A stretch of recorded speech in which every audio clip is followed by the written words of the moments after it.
Howdy. Well, hello. What's happening? So if I were to introduce you as an expert in fill in that blank. Expert in fill in the blank. I think in substance abuse treatment, in family dynamics, and in kind of the psyche of, your run of the mill person who suffers from addiction. Gaining And movie quotes. I can do. You're a master of movie quotes. Thank you. Like that's what I've been shooting for all along. The rest of it,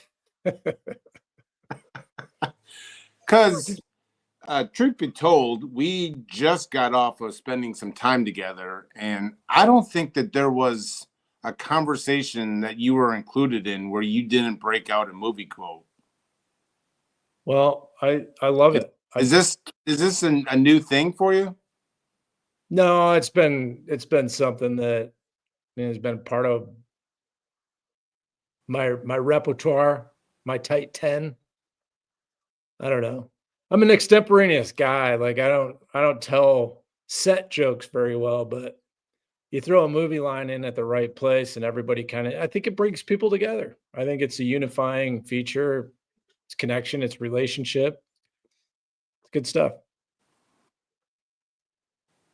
So we were together in Colorado Springs for an annual conference. So what your first thoughts when approaching a conference? Is it fear? Is it anxiety? Is it excitement?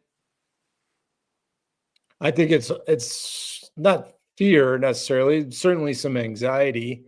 Meeting new people and trying to get them to see the value of what you do in a short period of time. That I think that is a little anxiety producing, but for the most part, I look forward to conferences because I'm going to run into people like you and we're going to hang out. We're going to have some laughs. We're also going to have some serious conversations about kind of the state of our field as we see it. And we bounce ideas off of each other. And, I think it does add to like the evolution of our businesses to hear how people in different sectors are doing things, approaching things, and how, maybe you could incorporate some of that. And at the same point, that somebody can hear what I'm doing and maybe incorporate that. I think that, the thing is we're here to help people, and any way that we can do that, I think is important. So, sharing of ideas, learning of, new trends, hearing people's reaction to some of those new trends, I think is more exciting than anxiety provoking. It's really just that kind of, you got to have your elevator pitch down so that you can get, through somebody's bullshit meter as soon as possible, so that, maybe they'll support what we're doing. When was it ever all right to swear on this podcast? You swear on this. I hear it all the time. Is bullshit a swear word? You don't double down. I do. Is it not? I will. Well, the only thing my radar and my detection model is if my mom would turn around and slap me. Ooh. So I think BS, my mom would slap around and slap me if I said it. Because she knew that you thought the full word in your brain, like in your mind, you had thought bleep, but said BS, and she picked up on that. Let me say this. Is true. Like if I even. Let me say this. If I said BS. What's going on here? Do we have a glitch in the matrix or something? Yeah, I think so. If I were to say BS, my mom would still hit me because she knows what that means. Well, I'm sorry that you have to go through that, man. I spent my whole I'm sorry that I just I'm No, sorry that I I just spent my whole your child. childhood trying to convince my mom that BS stood for bologna sandwiches. And that was my thing. How'd And I'd that be, go? bologna sandwiches. So Well, I think it's good. I think maybe you're just classier than I am, but maybe through a trauma response rather than anything else. no, you're definitely classy. Thank you. So what I heard you say though is it raises my body temperature. Does that mean I'm angry if I say raises my body temperature? Anyway, maybe I got the flu, but when you say that you have to perfect your elevator pitch, and that shouldn't be the case, but it is when it comes to a conference. It's all about selling, and that breaks my heart. Yeah, well, the other side of it is if you do this, when we do this long enough, it becomes less about that. I was just kind of maybe saying something that I figure most people can relate to. I think my approach to conferences is to have authentic conversations with people, and then through that, have the opportunity to present what it is that we do. And it can cut. It's not like I'm saying the same things every time to somebody, uh, but I do feel the pressure, especially when I think that I'm talking to somebody that I feel can really support what we do. That it's important that I've kind of got things tightened up, so I'm not wasting time or stumbling over my words or what. And there is a little bit of anxiety that comes into that.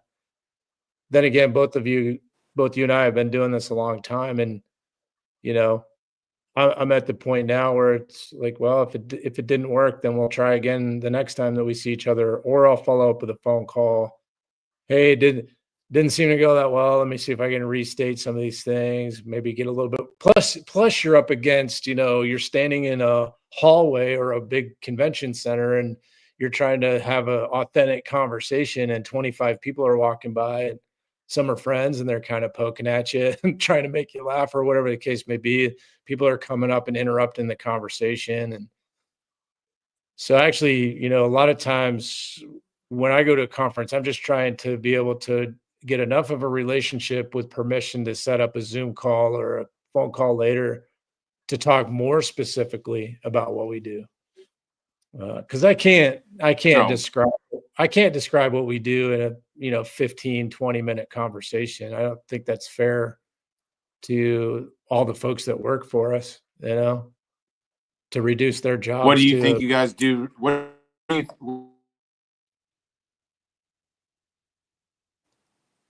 You froze up on my end. Sorry. What do I think What do you guys? What do you say? What do you think you guys do really well? I think relationship, You kind a of lot. stuck that. Was that a body punch? Did I stun you? No, no, no. That's the same question everybody asks. What's the differentiator? What's the thing that makes your company different than all the other ones that are kind of doing the same thing on a bullet point? Which I agree with. On a bullet point, there's a lot of similarities out there. So it's not so much what we do; it's how we do it. Well, minus the sales pitch. But what do you guys do really well Relationship.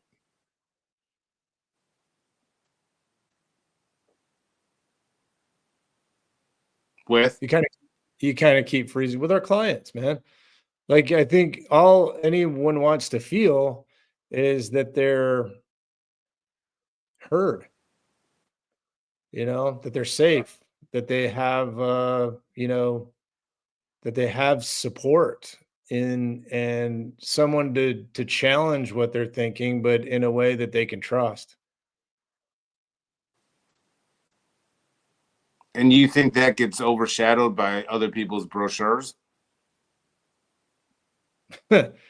Yeah. I think that, the other thing about conferences is there's a lot of shine that's put on things so that so that it looks attractive. And I get it, but a lot of those companies have a lot more uh, of a budget than I do because we're small and we like that we're small and we're affordable and we like that we're affordable. Um, and so I'm sure that there's probably things I can do to spruce it up a little bit, but really I think it's about coming up and seeing us and you know, feeling it really, because there's a feeling when you walk into our home and see the interactions and feel the environment that it's I don't know if it's even possible to convey. And those people that do visit us, that's what they're saying on the way out. Man, I'm really glad I stopped by because I get it now. I get the feeling. Um, it's really hard to describe all that in a way that is even interesting, to be honest with you. Like people, it's because it's an experience, and that's what we do. We provide experience more than we provide anything else. um, you know, Experience in relationship, experience in the woods, experience in developing a sober peer support network, on and on. Um, so how do you describe that? How do you put it into words? And some people are pretty good at it, and maybe I'm not. That's why I always encourage people to come visit us. What causes disconnect in your young adult population? What you mean, like the fundamental disconnection that started the whole process, or the disconnection that they Well, you continue say to? connection is what you do really well. What's the at the root of the disconnect? And would you say?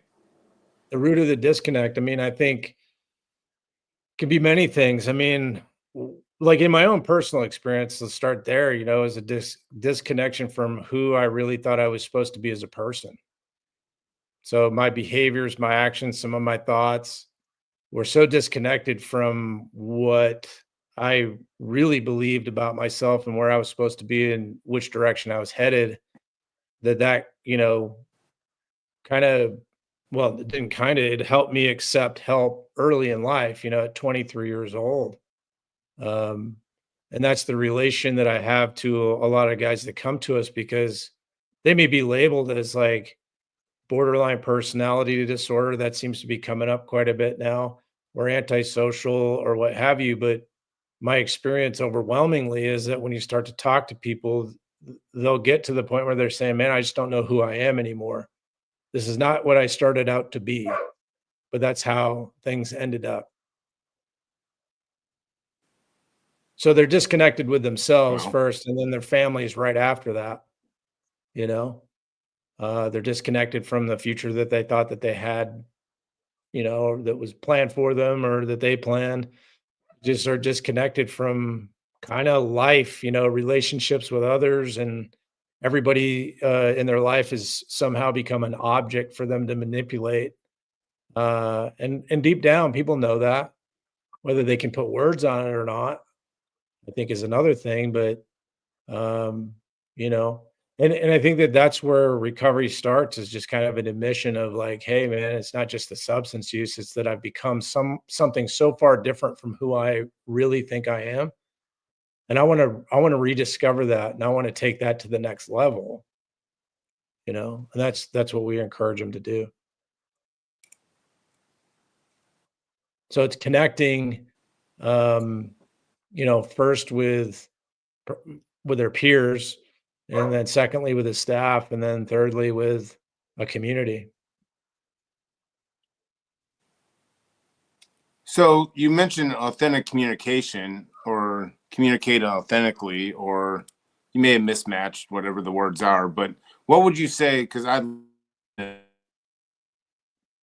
authentic communication looks like, and maybe particular, where when you see a change in your clients, because you're with them for several months on average. I mean, do you see a change in how they communicate authentically or learn Oh, to yeah. communicate authentically?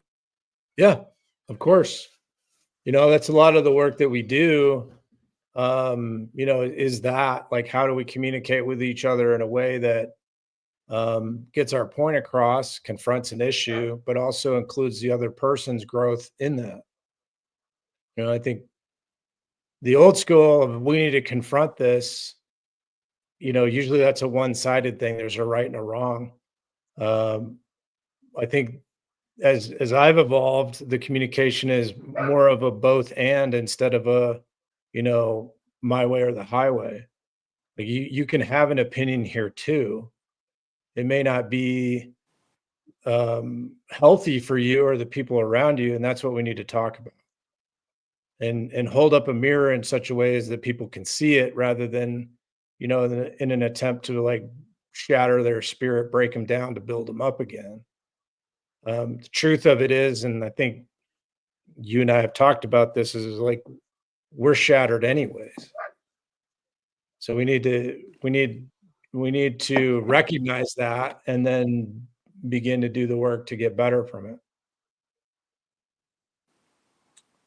Well, I've always said really kind of within the 12 steps, I mean, there's several different versions of authenticity or pathways to authenticity, but I've always believed, and thank God I was raised right with a great sponsor, but the amends process is really where I saw a, a direct correlation to making amends or making really amends authentically, in the sense that, most of my amends I get authentic in the sense that I right a wrong and then circle and then let that person know, in most cases it had nothing to do with you. I was just feeling fear, loneliness, guilt, shame, whatever, anger about something else, or you said this and it made me feel like I was a little kid. And when I'm a little, when I feel like that, I sarcastically come out and whatever it may be. But in the men's process, that's really where I kind of tapped into communicating authentically, in the sense where it's that age old, I'm not saying I'm sorry, I'm making amends because I'm willing to take a look at it and here's what I'm willing to change about my behaviors. And a lot of that change starts with, I have to be open when I'm starting to feel fear, when I'm feeling shame, when I'm in a crowd of friends and shame, a joke landed in wrong with me, and instead of laughing, I feel like it takes me back to my dad coming down on me, whatever it may be. And that led me to behaviors. And so, I mean, that's amends really was the word,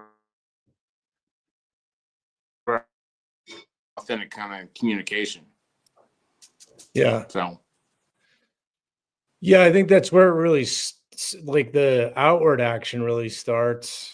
I would also say like my personal experience was that the inventory step, first step really helped me out, and more importantly the fifth step really helped me to see myself in a different light, because in a lot of ways I was unaware of, for instance, how dishonest I was being. That's the one that I always talk about, especially with the guys that we work with, is you'd think that if you had this, character defect or shortcoming or whatever we want to call it, that we would just want to let it go. But what I found is through the meditation of step 6 is that actually I didn't want people to really know what my insides looked like. And so the thought of being honest with people scared me a lot, to the point where I was like, I don't think I can do this. I don't think I can really be authentic and honest with people. Thankfully, through good sponsorship, that was a phone call, and it's like, well, hey man, I get it. It's scary, but I don't know if you'll be able to stay sober if you're not honest. And that was kind of all I needed to hear to go back to that meditation and actually kind of physically feel it drop into my gut. Hey, this is going to happen. I'm going to be an honest person from here on out, the best of my ability every day. And out of that, then step into, hey man, this is the thing I did in this situation, whatever the amend is. I think that that's an important process. And with the guilt and shame that I felt, I wanted to start apologizing right away. And thankfully people said, hey man, the steps were in order for a reason. And now, and in that kind of instant, I understood why. Do you think if I could give you, Carsten, all 35 years old, I don't know how old, 50 years old, whatever, all the years of experience and knowledge that you have today up into this point, and tomorrow you wake up and you're a 15-year-old Carsten, knowing what you know up until this point, do you think your childhood would be any different? Or would you grow up any different, would you believe?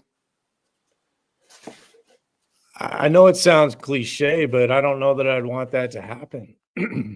I'm relatively happy with the person that I am today.